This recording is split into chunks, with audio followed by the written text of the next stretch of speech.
All right, I just hit go, and you're go. Good evening and welcome to the Jackson-Madison County Equity Project's Health Disparities Forum. February is Heart Health Month, which is why our forum tonight is targeted on heart health with emphasis on its impact in minority communities. Let me first introduce you to our three distinguished panelists, one of which is not here, but we expect her to join us shortly. Dr. Sandra Dee is a cardiologist at the Jackson Clinic and has been in Jackson for 15 years. She's a fellow of the American College of Cardiology and graduated cum laude in medicine from the University of Santo Tomas, Manila in the Philippines in 1987. She completed residency training in internal medicine at Michael Reese Hospital in Chicago, cardiology fellowship at the University of Tennessee at Memphis, and interventional cardiology fellowship at the University of Virginia at Charlottesville. Even with her busy practice, Dr. Dee still finds time to engage in civic-oriented activities.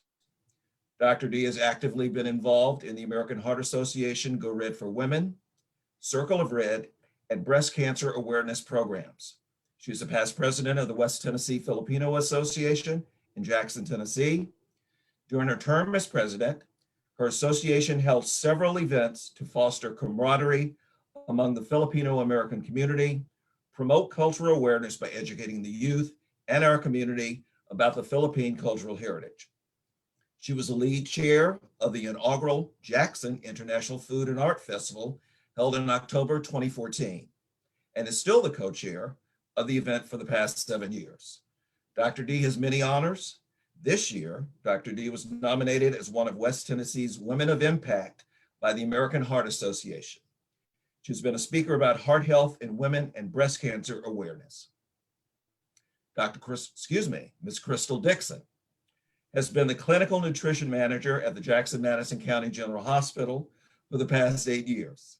She's a graduate of the University of Tennessee at Martin and completed her dietetic internship through Murray State University in Kentucky. Ms. Dickson has been a registered dietitian since 2001 and has worked in a variety of settings, including hospitals, assisted living facilities, dialysis clinics.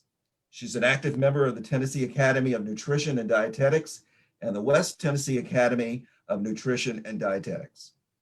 Ms. Dickson has a passion for teaching others how to easily navigate healthy food choices to improve their health and well-being. Ms. Alicia Williams, who will be joining us shortly, holds a bachelor's degree in business management with a minor in accounting and a master's degree in business administration. She's a banking professional that has been in the banking industry for over 16 years. Her commitment to helping others is evident through her lifestyle of community service choices. She currently serves on the board of directors for the Dream Center of Jackson, sponsor for the American Heart Association, and treasurer for the Beta Alpha Lambda Zeta graduate chapter of Zeta Phi Beta Sorority Incorporated. Ms. Williams is a mother of two, Tiona and Malik, and engaged to Robert Yarbrough, with two fur babies, Roscoe and Kobe. She also attends New St. Luke Missionary Baptist Church and enjoys spending time with her family. Welcome to each of you, and thank you for being here tonight. I am Don McCory, and I'm pleased to be your moderator for this evening. To our viewing audience, we invite you to use the comment section here on Facebook to ask questions, to share this event, as well as like our page. Your questions will be directed to any of our panelists. We will hold these questions until the end of the presentation, where I will then share them with the panelists. A special thank you to the members of the Health Disparities Committee, Dr. Rose Bailey, Ms. Margaret Taylor, Ms. Diane Brown, and Ms. Tanisha Cole. Very special thank you to Mr. Matthew Marshall as our digital media liaison, which helped to make all of this possible. Now, with all of the introductory information out of the way, let's get started. First, exactly what is the definition of heart disease? I'm going to ask Dr. Dee if she will start us off tonight, giving us a sort of a layman's definition of what heart disease is. First of all, thank you very much for inviting me to this very important community forum. Heart disease, actually the technical definition of heart disease is any condition that affects the heart. However, the most common heart disease condition is coronary artery disease, or a disease that affects the artery of the heart due to accumulation of cholesterol and fatty deposits. But for us to understand that, if I may, Dawn, I would like to ask everybody, including our speakers as well as the audience, to make a fist right now. If everybody's watching, I would like for you to make a fist. See that? I'm seeing everybody's fist right now. And actually, because I want to talk to you about the heart first. The heart is about the size of your fist. That's kind of how it is. The heart is a smooth muscle. And I would like for you to open and close while I'm talking. So what happens actually with your heart is it contracts and relaxes. So of course, for it to have that function, there are certain areas that have to be happening. For instance, you have a pipe or several pipes, which are called arteries and veins. So these pipes help with carrying waste products or carrying blood into the heart. Veins from the upper part of your body goes to the heart, as well as the veins from the lower part of your body. And it passes through chambers, or what we call, rooms. So if you equate that, that's rooms in your heart. And what's important too, as I said, you have arteries and veins. Arteries carry oxygen. The waste products carried by the vein actually goes through the chambers of your heart, from the top chamber, followed by the bottom chamber, crosses the lungs, goes to the left side of your heart, in the top left side of your heart to the bottom left side, and goes around the entire body carrying oxygenated blood. So remember, contraction of the heart. So what happens with that? So you need correct anatomy of your heart. It's the function of all these rooms or doors or chambers. And before you go from one room to another, there has to be a door, correct? So the door are what we call valves. There are valves in your heart that actually opens and closes. So it has to function normally for the blood to squirt and gets pushed from one room to another. Okay, so think about all this. And another thing too, for all that to happen, is you need an electrical impulse. You could see that drawing behind me, that's an electrical impulse. It starts at the top portion of your heart, called the atrium, and it contracts, followed in sequence by contraction or squeezing, like what I told you to do. Are you still squeezing your hand? Underneath. Your hand, okay, you're still squeezing your hand, right? So it's not a punishment, but you squeeze your hand, you are getting tired probably from squeezing your hand. So electrical impulses start, in order for the heart to do its function. So think about it. The heart starts beating in utero, or inside your mom's womb, at about 4 to 6 weeks, although sometimes we can't hear that yet. Usually it takes about 22 weeks for you to hear a heartbeat. Of course, in utero or embryo, usually it's faster because it has to support the growth of the baby inside the mother's womb. But for you and me, usually the heart rate is around 60 to 100 beats per minute. So the heart is beating at an average of 72 beats per minute. Think about it. In an hour, it's probably 4,200 times a minute, right? Wow. Okay. In a day, it's over 100 times a minute. And in a year, it's 3 billion times a minute. I guess most of you are at home right now, right? Taking a snow day. Is that correct? But your heart does not take a snow day. It does not. Because if it does, that means you're probably having a cardiac arrest, right? So the heart has been working for you without you knowing it every time. So talking about all this, what is heart disease? Heart disease is a condition that affects anything, that affects the heart. And the most common is coronary artery disease, which is due to the accumulation of cholesterol, fatty deposit, and junk, really, in the lining of your heart. And what happens with that? That is the time when most people will have some symptoms if they're not really the blood flow doesn't flow normally, because the oxygen is not carried to the heart, not carried to the different parts of the body. Okay, it doesn't happen that way. So what happens is you will not have, oxygenation. You could have chest pain. You could have chest pressure. That could happen. And of course, if the flow is impeded, 100% occluded, think about this as your sink. If you pour cholesterol in your sink every day by eating, good food like McDonald's, if you do that, then of course it gets clogged, right? If it gets clogged, then what flows? Nothing flows, right? You could have a cardiac arrest. You could have an MI or myocardial infarction. So that is just briefly. I know I answered pretty long, Mr. McCurry, but I would like people to understand that, your heart is beating while I'm talking and doesn't get tired till you die. That's great. And during the course of that discussion, we had a question as to what is the definition of cholesterol. I know it's the bad stuff, but there is also some good stuff. So briefly, if you could go through the good cholesterol and the bad cholesterol. Yes, of course, the good cholesterol is what we call the HDL cholesterol, or high density lipoprotein, and the bad cholesterol is the LDL. So what we like in our body is the good to be higher and the bad to be lower. So the bad cholesterol is the one that accumulates in the lining of your artery, that through time and time again, just like, the fatty deposits that you pour, all the grease that you pour in your sink, and it, accumulates there to the point that there's no good flow of your artery. So I'm going to talk about it a little bit because I'm going to, probably mention a little bit about it. So the good cholesterol should be higher and the bad cholesterol should be lower. Thank you. And there's several types, of course, the total cholesterol and your triglycerides, but those two are the most important thing for everybody to know. Okay. Ms. Dickson, from your perspective as a dietitian, we can talk about cholesterol in a minute, but let's talk about the three issues related to heart disease, or that you find to be, prevalent and most concerning.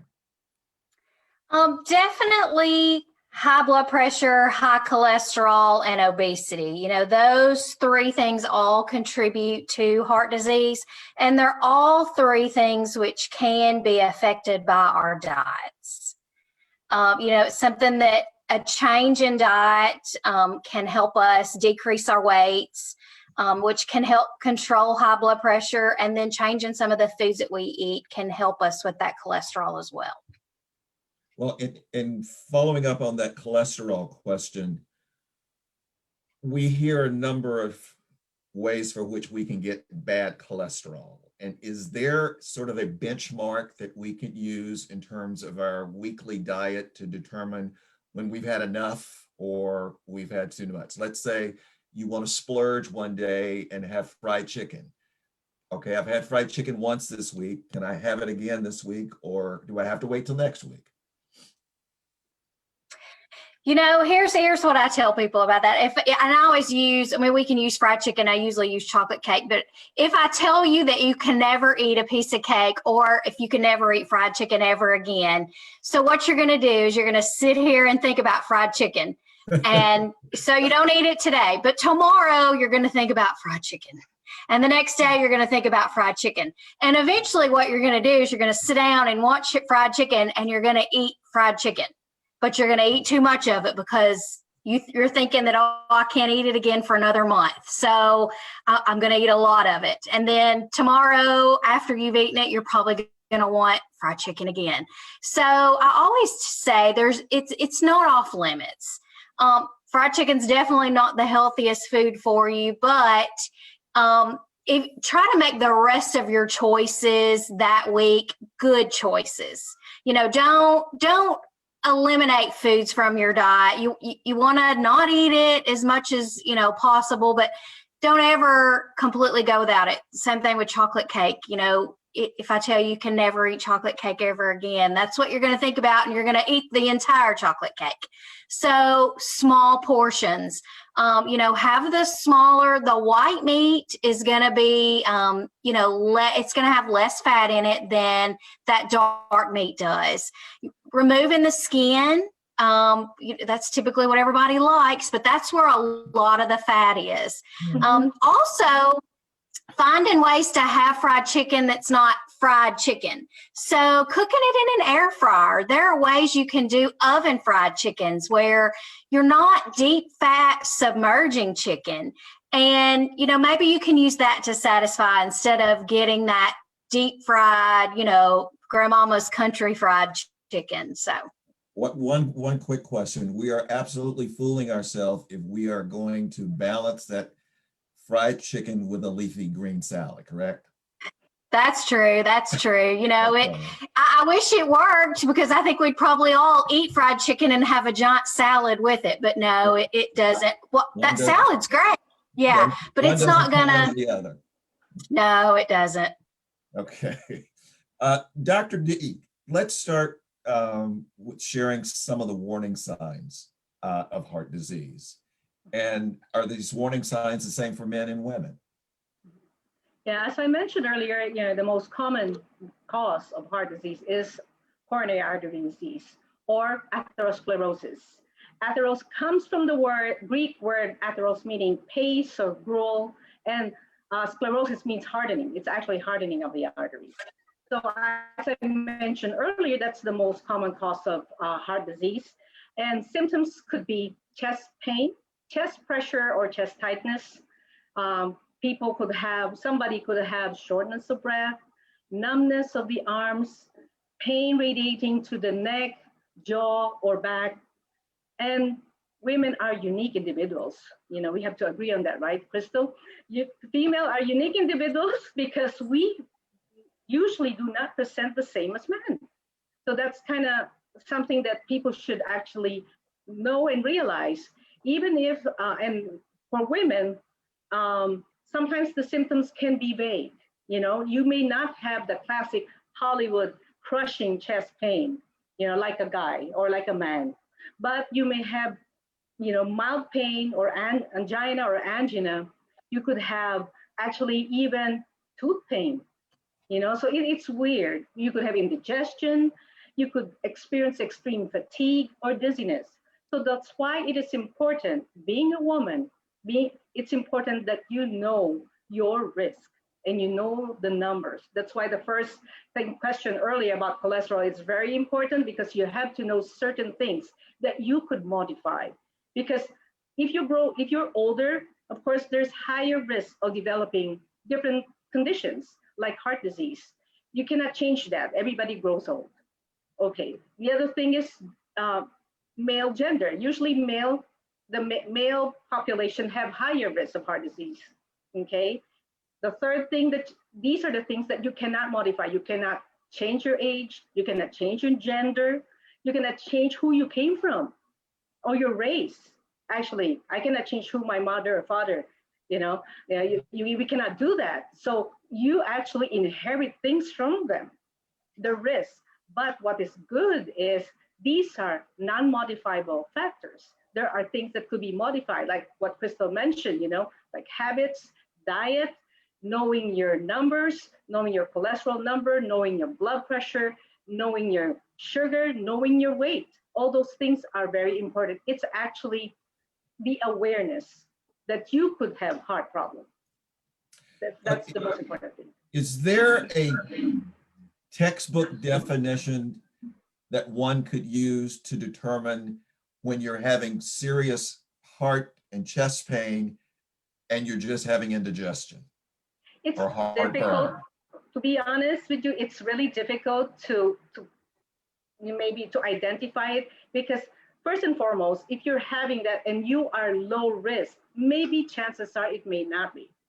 That's why the first thing that's very important is to know your risk. You have to know your risk. Are you low risk or high risk for developing heart problem?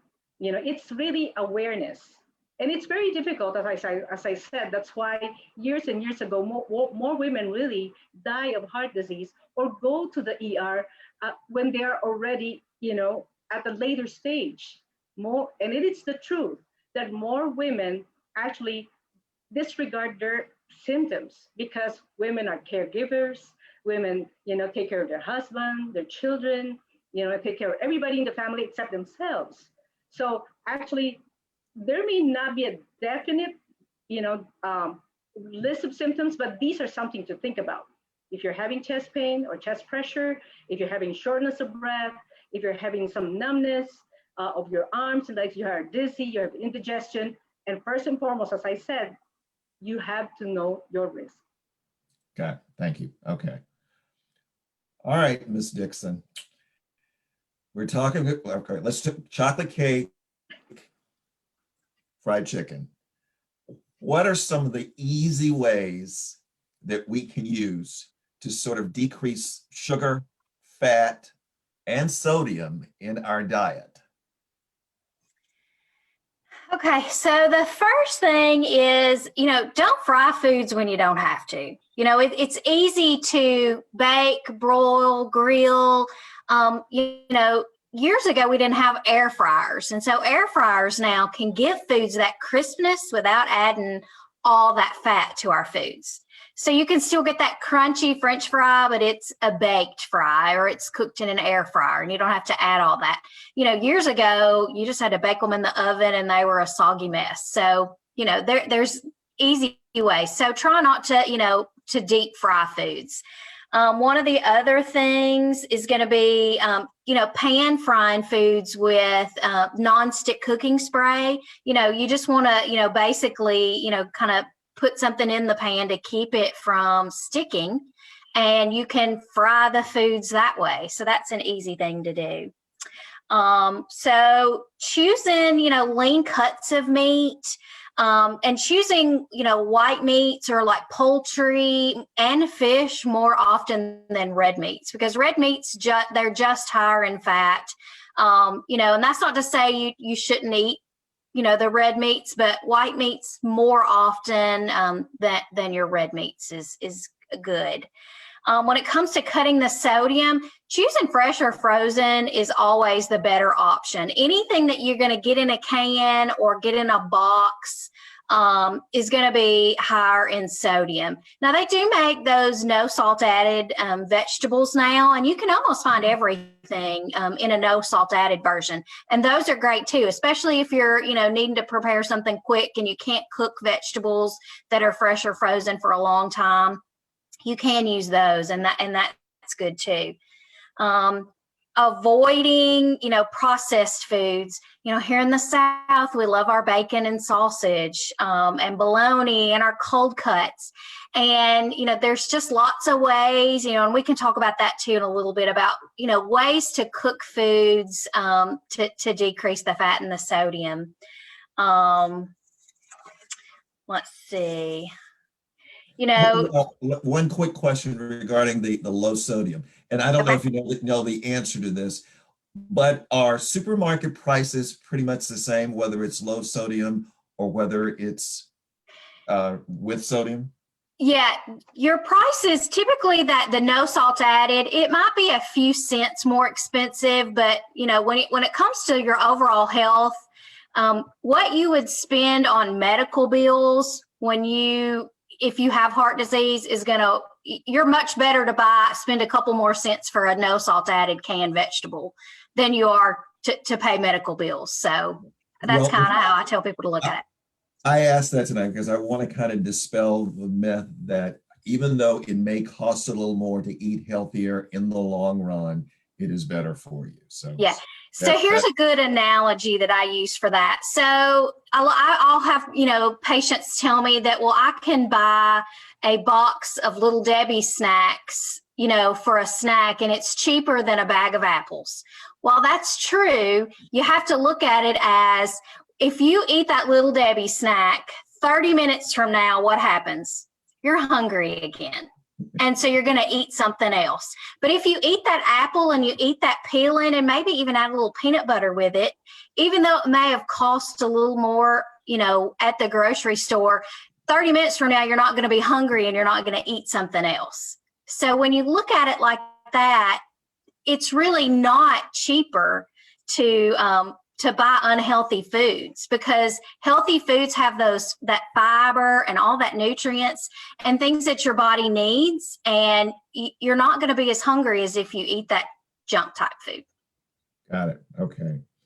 Dr. D, you talked about this just a little bit ago about the kinds of heart disease, but if you can just briefly go through those, and are they irreversible?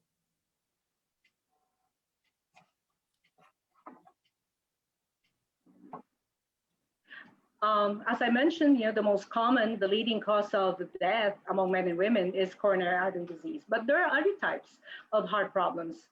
It could be a problem anatomically, which is, you could have congenital heart disease, or it could be a problem with your heart muscle or weak heart muscle. And most commonly, this is secondary to when you have coronary artery disease. It could lead to that. Another thing would be problem with your rhythm. As you see behind me, that picture there, it's your electrical, system. Could be a problem. You could have fast heart rate, slow heart rate, or irregular heart rate, which people usually know as atrial fibrillation. So is heart disease or heart condition, is it reversible? I think so, because it depends on what type of heart condition you're talking about. If you've had a heart attack, it doesn't mean, of course, you have the risk of developing another one if you do not correct the problem, which is, controlling your blood pressure, controlling your sugar, controlling your cholesterol, moving more, exercising, practicing good, healthy habits. Those are the things that could actually potentially reverse the condition and regresses actually the presence of cholesterol in those linings of the artery. So those are the possibilities. So it could be reversed pretty much. Of course, taking your medicines correctly as well. Okay. One quick question regarding, you mentioned a heart attack. I've heard that for a heart attack to be survived, you must seek treatment within a certain amount of time. Can you just tell us a little bit about what that window is? Yeah, because usually, when you have a heart attack, what does that mean? The artery in the artery that supplies blood to your heart, supplying oxygen, is actually shut down. It's usually secondary to formation of blood. So it usually seconds. If you're totally no flow, no flow can go to your brain, no flow can go to your heart and your vital organs. Normally, what we do is when you have a heart attack, you have to actually call 911, go to the hospital quickly, and we need to open the artery within 90 minutes.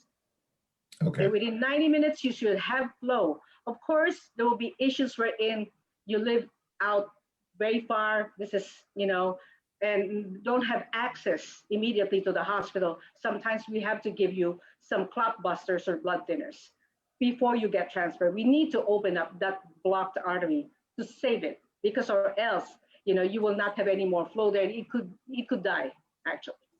Got it. Okay. Ms. Dickson, let's go back to the sodium issue. Many minorities have this fixation with salt. They grab the salt shaker before they take a bite of their food. And they use it with everything on the plate and at every meal. How much sodium is the normal amount that a person should have in a day? And are there salt substitutes that are better for consumers to use?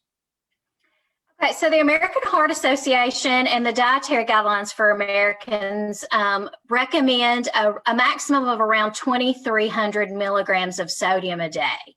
Anyone with that is at risk of heart disease or has high blood pressure should really even do a stricter restriction to 1,500 milligrams. Now, on average, Americans eat around 3,400 milligrams of sodium, and that's without adding any salt. So that's not using the salt shaker at all, just on the foods we eat.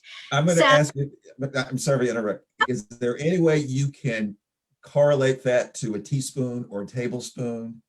So, yeah, the 1,500 milligrams is about a fourth of a teaspoon.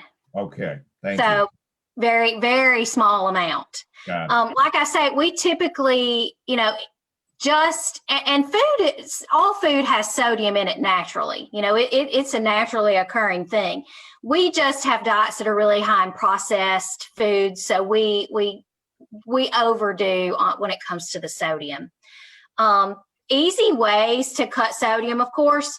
The thing I tell people is so the salt is an acquired taste. It's something that you learned to eat your food with salt on it. You weren't born with a taste, wanting salt. So we grew up and, our parents, our grandparents, family salted our foods. You can learn to cut down the amount of salt, learn to kind of retrain yourself. I had a dietitian that I worked with many, many years ago that used an example of a salt shaker. And she'd say, put a teaspoon of salt in your salt shaker. And, if I'd not say a teaspoon, but say I have a teaspoon in there. And that's all the salt that you were allowed to use today. And so this week you only used that much. Next week, you're going to put less in. You're going to put a fourth of a teaspoon in. And kind of slowly train yourself to enjoy foods. But there's so many other ways that you can flavor foods without adding salt. If you'll add lemon juice or vinegar to vegetables, it mimics that same flavor profile that salt has. So on your tongue, it mimics salt. So you can get that salty flavor without adding sodium by just simply using lemon juice or vinegar to flavor foods.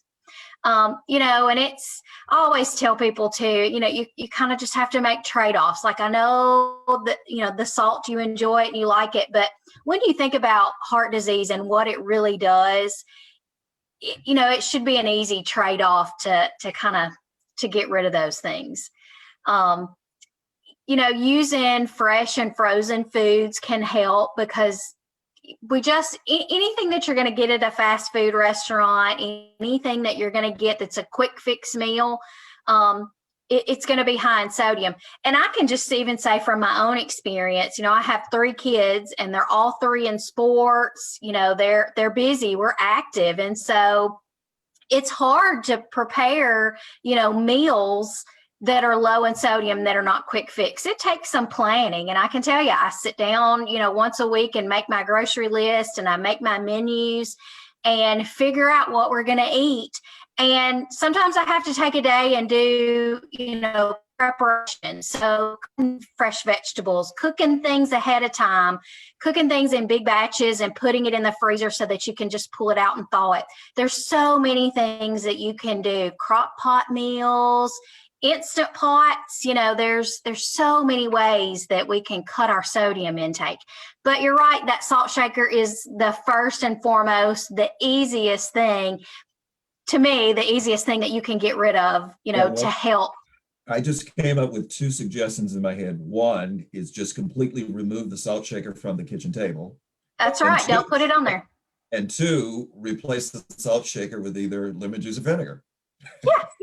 And like you said about salt substitutes, those typically, you want to get clearance from your doctor before you use those because they do have potassium in it. And depending on blood pressure medicines that you take, or if you have kidney disease, you may need to limit your potassium intake. So always get clearance from your doctor before you use those new salts or no salts. Things like Mrs. Dash, now they're herbs and spices that you can use. Those are fine. You're not, they are not going to have that potassium or anything in it that you're going to need to worry about. Got it. Okay. All right. Going back to the issue of illness, Dr. Dee, is heart disease hereditary or can it be hereditary? And if you have a family history of strokes or other heart-related disease, does that have an impact on certain life choices? Yeah, many cardiac conditions can be inherited. In fact, there's a saying that says, genes load the gun, but environment pulls the trigger. So which means, you know, anybody could have all this predisposition of having heart problem, but it all depends on what we do with our lives, really. We watch our diet, we move more, we control all the risk factors. So these things could really be modified or adjusted. So it all boils down to knowing your risks and knowing what to do about it. So I think that's kind of what it is. It's important for us, you know, for everybody to be actually to take charge of their health, to be the steward of their own health, you know, and heart health in particular. So even if it's hereditary, even if your mom or dad had it or your grandparents, you know, that doesn't mean that you'll definitely have it. Right. It's not. It's not. It's important to know, especially, I think it's very critical, especially for other minority groups or marginalized group in the area. A lot of them actually, you know, have the genetic predisposition. You know, they're so sensitive to salt that, you know, they put salt in their diet, they like it, but they have high blood pressure. That's the reason why there are more of them who will die from heart disease. Yes. Because they have the very high increased predisposition to developing hypertension, kidney failure, diabetes, obesity. What it is actually everything starts at a young age. Especially if you know your parents have these problems, you have to start while you are young. It starts from home, not in school. It actually starts from what your mom or that mom prepares for you at home. So like what Ms. Dickson was saying, you know, you could modify that. We always like salt. Asian people like salt too. You know, we like soy, right? So it's the same. It's the same right. problem. It's actually the same problem. You know, heart disease does not discriminate. You know, there may be other, you know, it does not discriminate whether you're rich, you're poor, you're black, you're white, you're brown, you're yellow. It does not discriminate. As long as if you have the risk, you don't control the modifiable factors, you could have heart disease. Okay. Welcome, Ms. Williams. How are you? I am fine. How are you doing? Can you hear me? We're doing good. Thank you very much for joining us this evening. We went through your bio earlier to introduce our audience to you, and I told them that you would be joining us later. So we're glad that you are here. I am going to jump to you right now, and I will share with our viewing audience what was shared with me is that you are a heart health survivor. And I wonder if you can share what you're comfortable sharing regarding what happened to you. And I've got some follow-up questions a little later on about some of the takeaways from that and how you were able to even discover that you had a heart disease. Was it a specific incident that you ignored, or it was a critical moment? It was just, I would say it was a critical moment. It happened during an incident of Zumba. After a Zumba class, I noticed I was still having this shortness of breath. I just continued sweating, just nonstop, just sweating. And I've done my cool down, and I'm supposed to, I guess you would say, my heart still just continuously just kept racing, and I'm still sweating. And I'm like, well, wait a minute, I shouldn't be sweating like this. I should be okay. Everything should be, I should be calming down, but I wasn't getting calm, and I still was sweating. So I'm in my mind, I'm just thinking maybe I'm just fat, I'm overweight, and that's why I'm still sweating. That's why I'm still tired. So I just, you know, as us as women, we have so much stuff to do.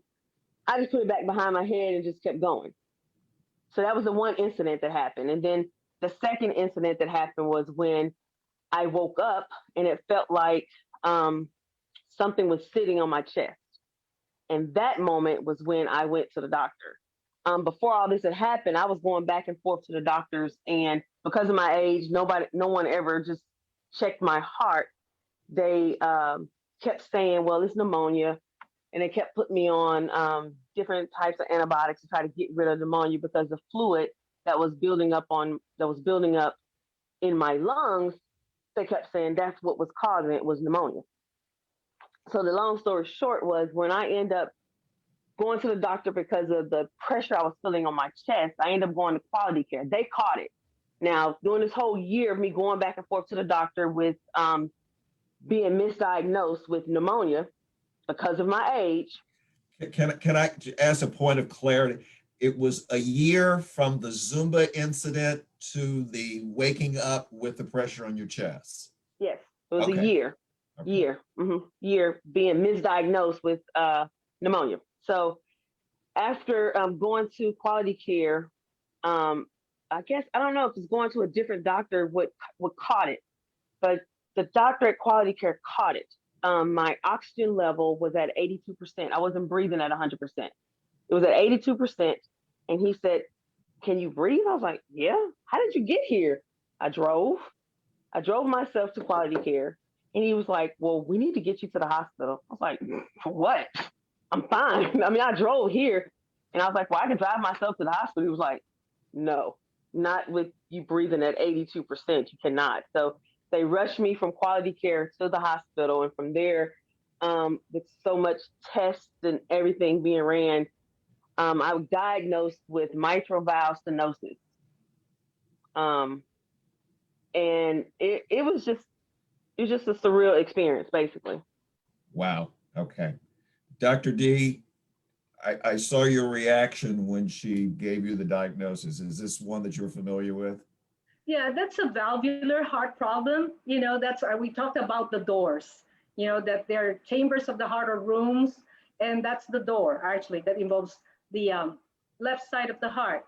So they could present, as it could be shortness of breath because it's stenosis means tightening, or it doesn't open it very well. Regurgitation is it opens too much, so it's not opening very well. It may have been also too a congenital, or one that was there from birth. From birth, yeah. It could be that as well. Usually you would hear a murmur with that, but it all depends, of course. Everybody's different. It depends on your condition at the time that you are examined, etc. But most of the time, it could, it's secondary to a murmur. And of course, as time progressed, how old are you? I'm sorry, I don't know if we mentioned that. How old are you? I'm 38. 38 now. So usually, it starts, there's a defect or problem in the doors of your heart, in one of the, going from the left side, the top chamber to the bottom chamber. So usually you will hear a murmur. Of course, it depends on the severity of it too. So sometimes they don't hear it, but you're having symptoms, somebody who's young, having symptoms, very active in Zumba, that should have been a trigger to do some more investigation. Testing, like getting an ultrasound of your heart, may have diagnosed that at the beginning, because you will see that, when you do what we call an echocardiogram and ultrasound of the heart. But as I said, for women, there are different symptoms, symptoms of shortness of breath, right? Fatigue. I think that's kind of what happened to you. You did not have a heart attack, is that right? It's just you have a No, I did not have a heart attack. No heart attack. So, like what we talked about, Don, that, heart disease could be different for different reasons. That's right. For hers is a valvular problem, which probably, is that a rheumatic or from previous infection when you were young? I don't know if you recalled something like that, because it could be that too. They damage your valves. If you've had rheumatic fever, that's very common usually in the underprivileged areas, like third world country, like in my country, in the Philippines. We've seen a lot of those, they damage the valves. They became tight, they don't function normally. So that's why you got short of breath. So those would be reasons. So there are several reasons for heart problems, and that's, very good. I understand it took a while for you to be diagnosed because you're young. You're young. So I'm gonna go back to Ms. Williams real quickly and just sort of do a fast forward after the diagnosis, after treatment. Give us 3 lifestyle changes that you had to make in order to adapt to your current medical situation. Well, I have to watch what I eat. I'm on blood thinners for the rest of my life. because now I have a mechanical valve. I exercise on a regular basis.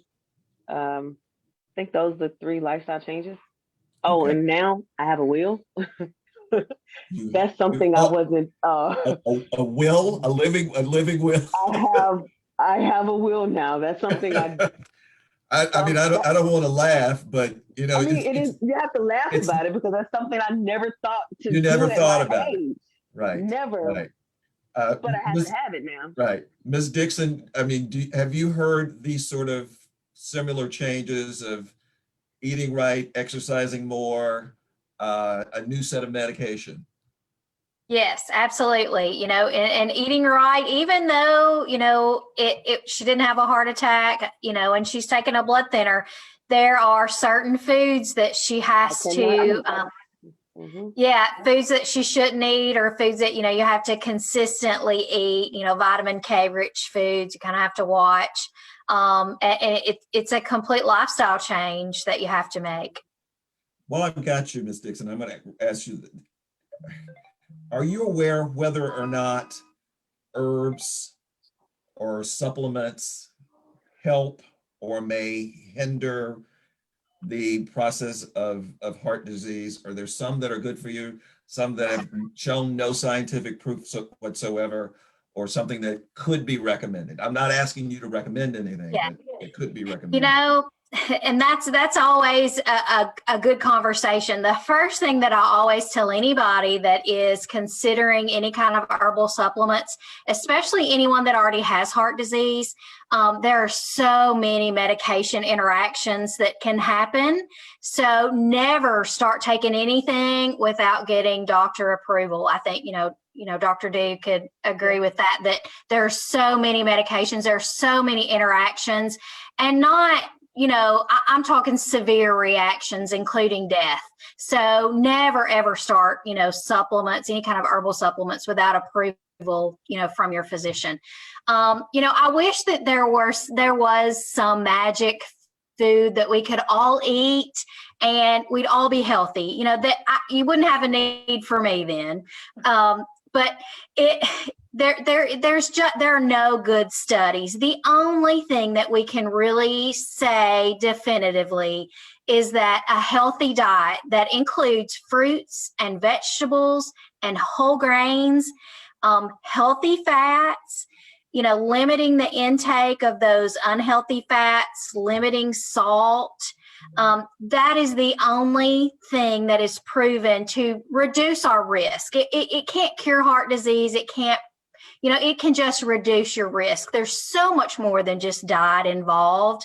You know, there's been lots of different things. You'll hear about niacin, you'll hear about vitamin D, and those things are all great. You know, if you're deficient in any of those things, it's something that you want to talk to your physician about, you know, supplementation. I always, you know, suggest that people get your nutrients, get those vitamins and minerals from the foods you eat, because you absorb it better. It's so much better for you than popping a pill. Right. So yeah, but when it comes to, like I said, I wish there was just this magic herb that we could take and you know, nobody would have heart disease or cancer or diabetes, any of those things. But it takes work. You know, diet takes work. You have to really think about it, and you have to commit to it. Yes. Ms. Williams, we have a viewer who has asked the question. You said your current age was 38. They're asking, what was your age when you were originally diagnosed? 28. 28 years old. Mm-hmm. I had my surgery 10 years ago. Wow. Okay. Mm-hmm. Did you have a family history of any heart disease or no? Nope. None. No. Okay. Dr. Dee, does being overweight or having comorbidities such as diabetes make one a little bit more of a higher risk for heart disease? Yes, I agree with that, because being overweight, you increases your risk for diabetes. People that are obese are 80 times more likely to develop diabetes. And diabetes is also a risk factor for coronary artery disease or heart disease. So That is very important. You know your weight. Most of the time, people just kind of ignore that. It's important to know your waist measurement. That's one indicator too of obesity, not just the overall weight. Waistline greater than 40 for men and 35 for women. So those things, because they actually, one risk factor affects another. So that's why it's important, that for you to monitor your weight, eat healthy, exercise, and move more. Okay. You referenced the standard scale of when a person is medically defined as obese. Is there a place where a viewer could actually look that up on the web? Yeah, they could look at it. It's body mass index, and usually, yeah. So what will be good is, when you see your primary care, because everything probably starts before I actually see a patient, they have been to their primary care physician. So, for your regular wellness check, pretty much, you need to ask your physician, especially if you have risks for heart disease in your family. You have a strong family history, for instance. You have to ask them, what is your body mass index? They could calculate that for you. Usually, if it's above 25 to 29 is considered obese, and above 30, it's considered kind of in the midway. You had to be less than 25 is your body mass index. 30 is obesity. Got it. Okay. Ms. Dickson, we're going to go back to shopping for healthy foods. Okay. Family on a budget. Family who may be used to doing fast foods because it's more economical. They're in a market. What are suggestions for people to make substitutions for if they're on a budget?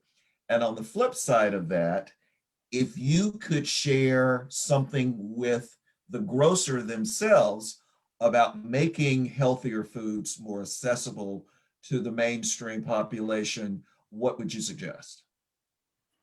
Okay, so the first thing when it comes to, your grocery shopping, I always tell people pull the sales flyers, and build your menu for that week off of what's on sale. One thing to remember when it comes to fruits and vegetables is, purchase things when they're in season. So if you went out and tried to buy strawberries right now, they're going to be extremely expensive. But apples and oranges this time of year are typically cheaper. So look for, the foods that are in season and purchase those, and stay away from those cantaloupes and watermelons and strawberries. Those things that are summer fruits right now are not going to be, they're not going to be cost effective. You want to choose it and then buy in bulk. Anything fresh that you buy, you're not going to want to buy large amounts. So buy something that, you can eat within the next couple of days before it spoils, because we definitely don't want food waste. But fresh or frozen fruits and vegetables, when you buy it in bulk, it is cheaper, and, portion it out for what you're going to need for each meal. Same thing with your meats. If you'll watch poultry, chicken and turkey and fish, when it's on sale, purchase it, and then, buy extra of it and put it in the freezer so that you can use it. It'll just decrease your grocery budget, in the coming weeks, because you'll already have that item in your freezer.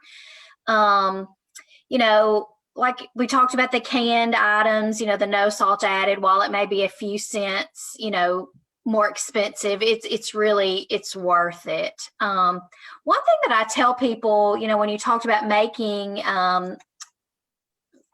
foods, more accessible, I always tell people to shop on the outer perimeter of the grocery store. If you'll think about your grocery store, when you go in, along the outer edges are going to be those fresh fruits and vegetables, your meats, a lot of your whole grain food. So if you'll try to really focus your shopping trip on the outside edges, the middle is kind of where you get those aisles that have a lot of processed or boxed items.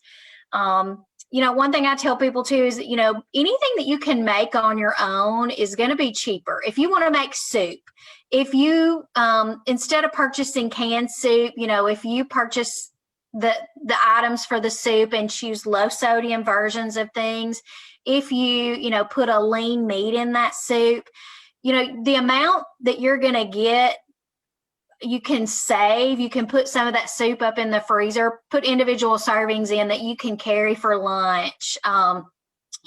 Soup's easy to pull out on a cold wintry night like it is tonight, and it's something quick, but it's going to be healthier. It's not going to have all those additives, a lot less sodium in it.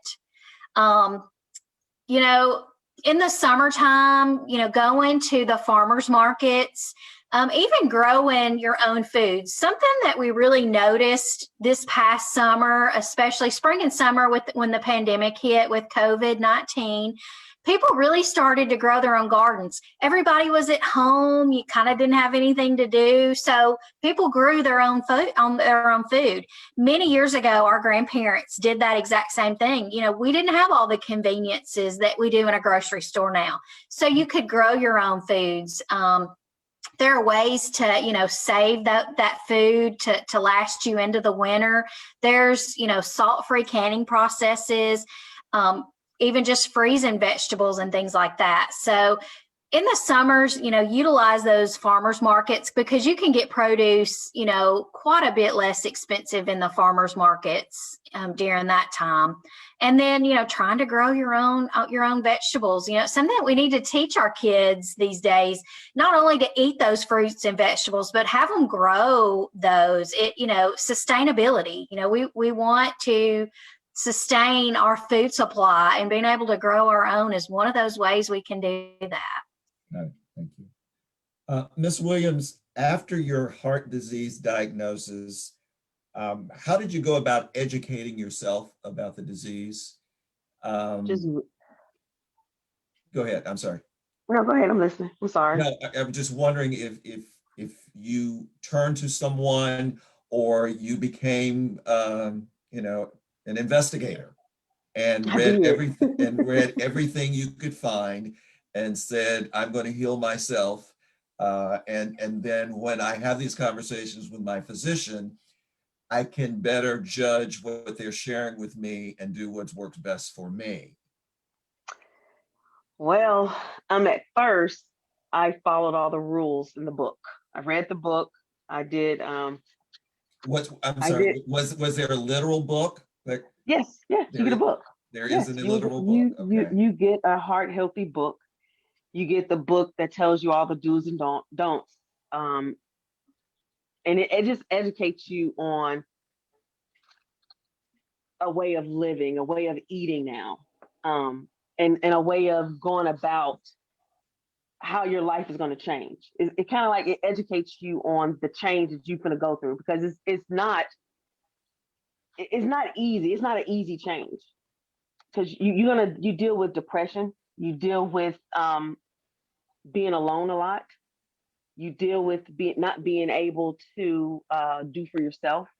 You deal with you have to rely on other people, usually when you're relying on yourself, so it's a lot that goes along with it. But having that book that you read, it kind of educates you on stuff that's going to come along you have to deal with.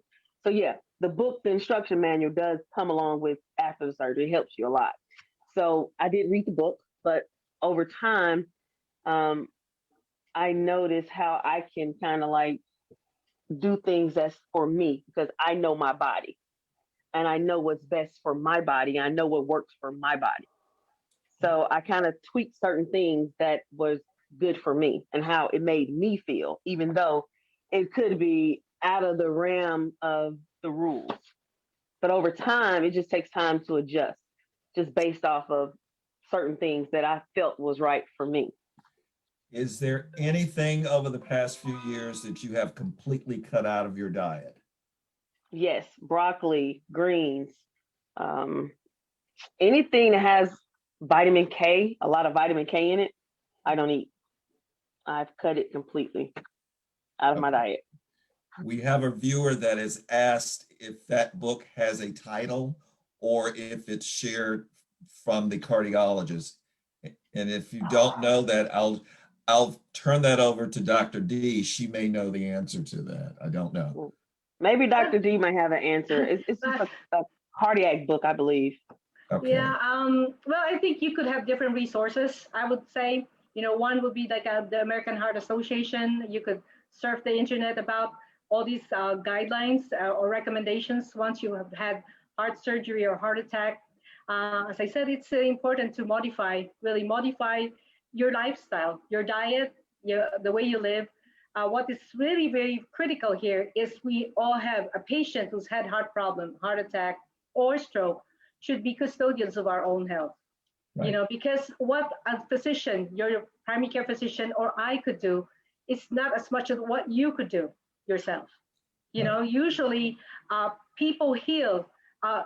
It's 10 to 20% is because of the drugs and your physician, but it's 80% your effort. So that's why, I congratulate you. You read, you modified your lifestyle, you changed your diet because, of course, we talked about interactions of some of these diet or herbal supplements with your medication. That's why it's very important to be honest with yourself, to be honest with your doctors, to say what you're doing, what you're eating, what you're taking.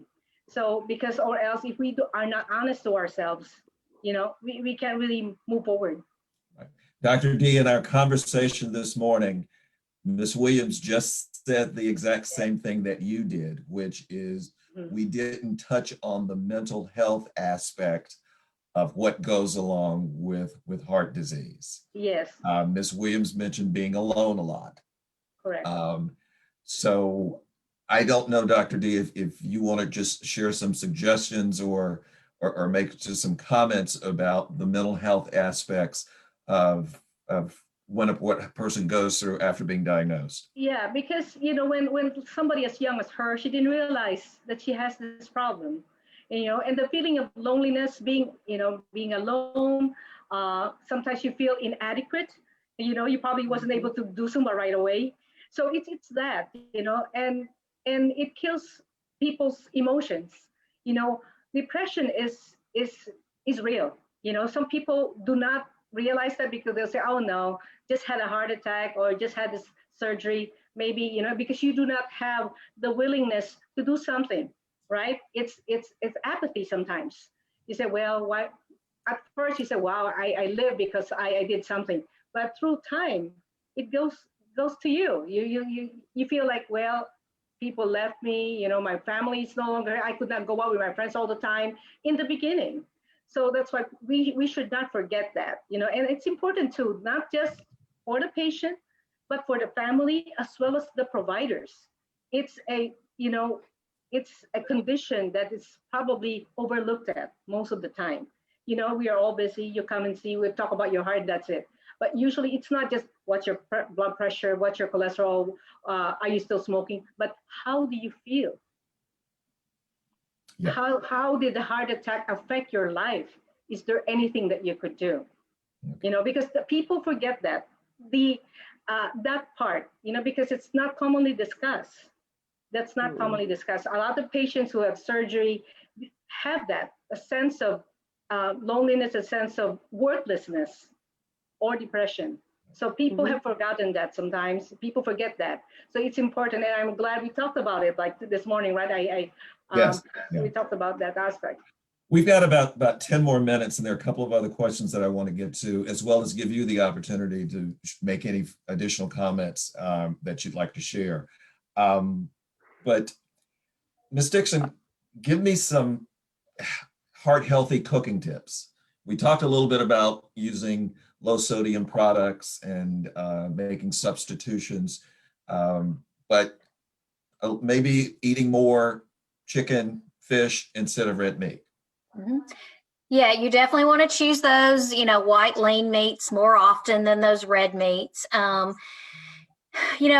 else that, we didn't talk about that eggs. So, eggs are always a hot topic when it comes to heart disease.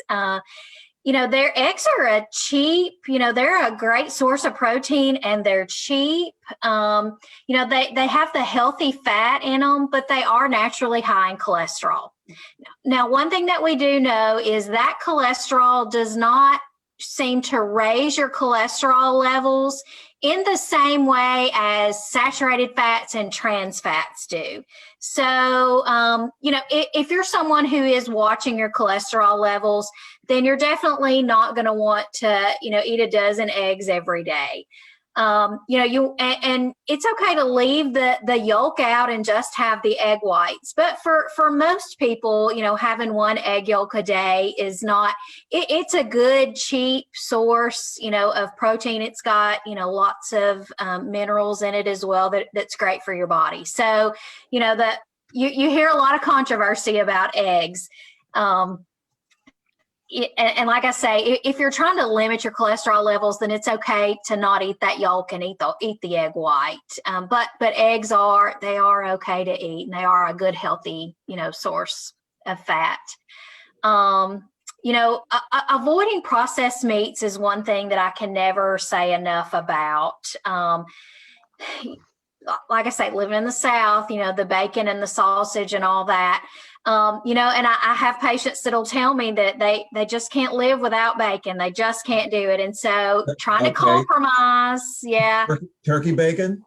Okay, here's the thing with turkey bacon. It's really low in fat, but it's really high in sodium. So you're trading off one thing for another. So it's, you're not doing yourself any better. It's no better to choose turkey bacon over regular bacon. What I'll typically do is say, have one slice. If you absolutely cannot live without it, have one slice of bacon. Because like I say, if I tell you you can never eat bacon again, you're going to have a half a pound instead of just one slice. So everything in moderation. Yeah. One thing that I wanted to touch on was sugars. And so, there's been a lot of talk about sugar and reducing the amount of sugar in your diet to help reduce your risk of heart disease. So I want to kind of explain added sugars and natural sugars. So sometimes when you say sugar, people will say, oh, fruit's full of sugar, and so I shouldn't eat it. And that's not true. When we say decrease your sugar, we're talking about the added sugars.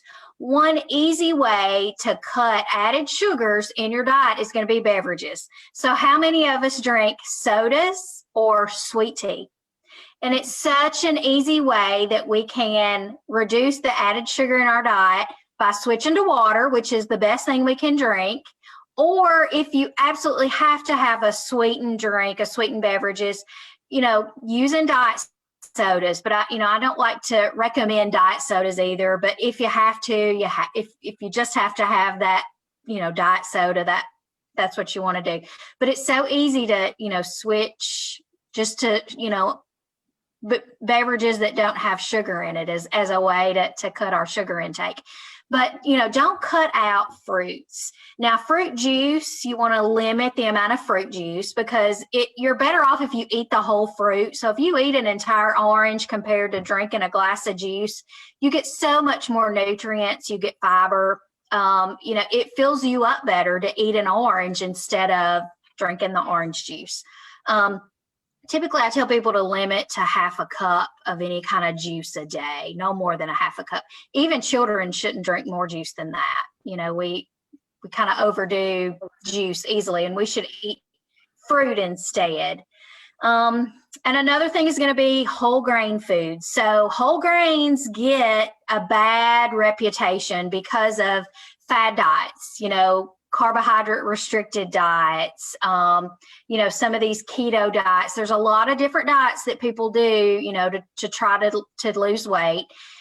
They're typically not sustainable ways to lose weight. We can, make better choices, eat healthier foods, and that can help us. But, choosing whole grain breads, look for whole grain, not whole wheat, but whole grain.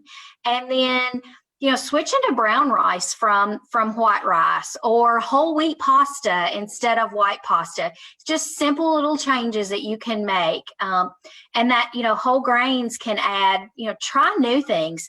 Quinoa is something that, is a great thing. Adding barley to soups instead of noodles. There's so many whole grain things that you can do. air popped popcorn is probably the best snack I think you can have when you're wanting something crunchy instead of doing potato chips.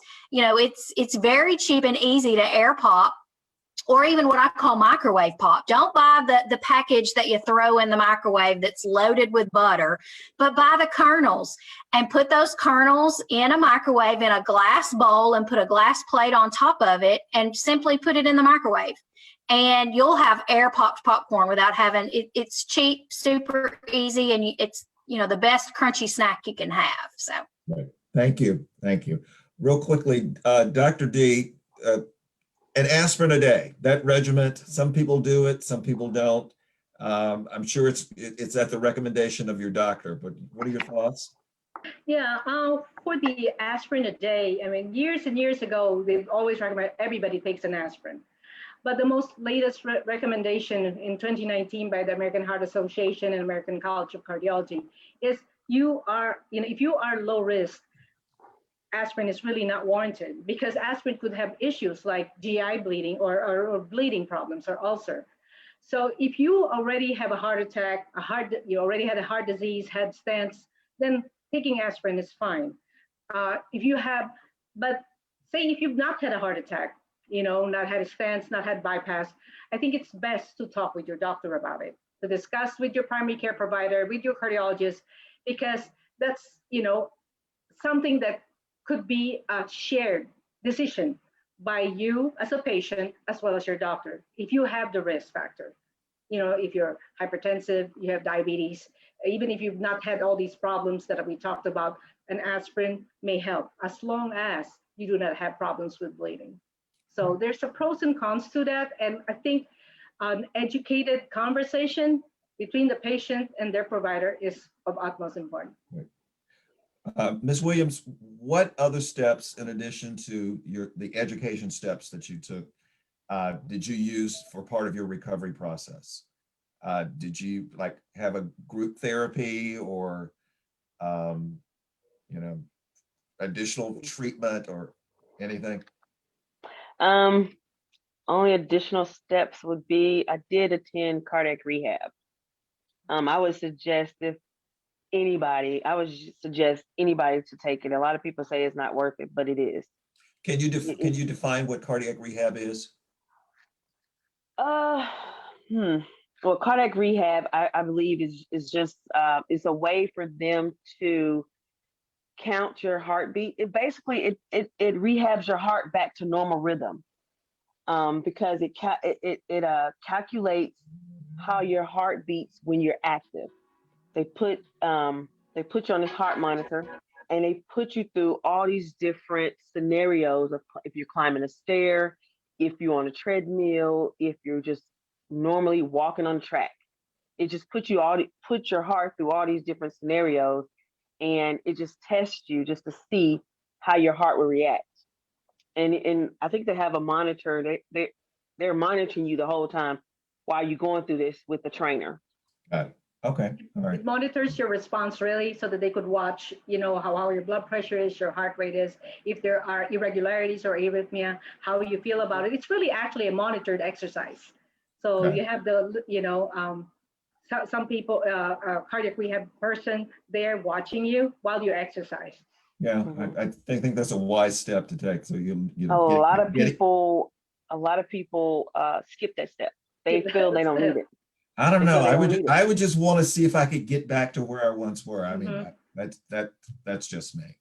Are there any areas that we want to briefly touch on before we wrap up this evening?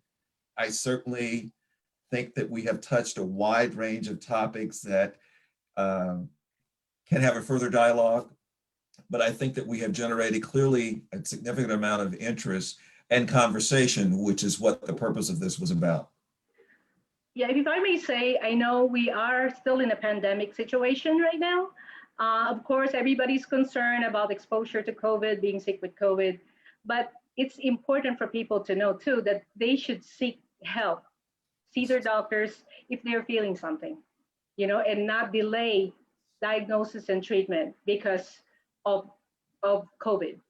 Because some people, especially in the earlier months of the pandemic, people come to the hospital quite late, because they're afraid.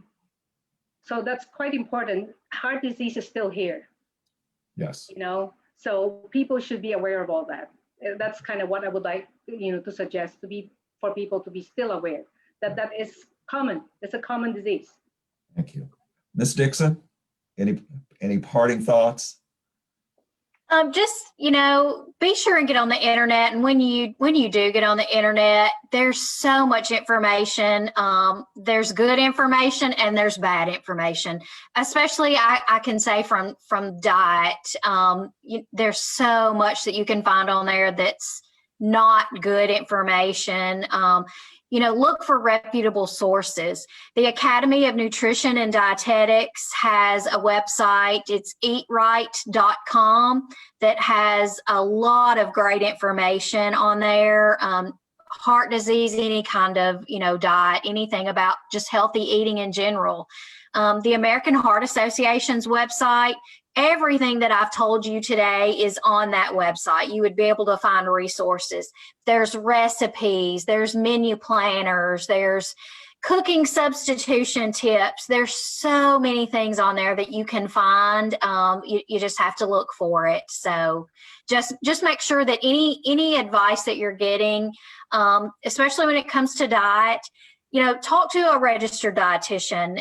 We do have outpatient dietitians that you can see. So if you're in the hospital, you're going to see a dietitian. But if you're not, ask your doctor to refer you to a dietitian.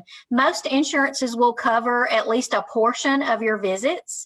There is a dietitian at the Lift Wellness Center, and they're a great resource to help you. And even if you just have general questions, you can call and get in contact with a dietitian at the hospital that can help guide you in a way to find that correct information. Right. Ms. Williams, any parting thoughts? Nope, none at all. No. Well, on behalf of the Health Disparities Committee of the Jackson Equity Project, I want to thank each of you for your time tonight, for your participation on the panel. We certainly appreciate the preparation work that you did to help make all this happen. I certainly hope our audience enjoyed it as much as I did. Thank you again. This community conversation was sponsored by the Jackson-Madison County Equity Project, the Jackson Chamber, the Jackson-Madison County African American Chamber of Commerce, our Jackson Home, and the United Way of West Tennessee. To our viewers, thank you for joining us, and please continue to stay safe. Good night, everyone. Good night.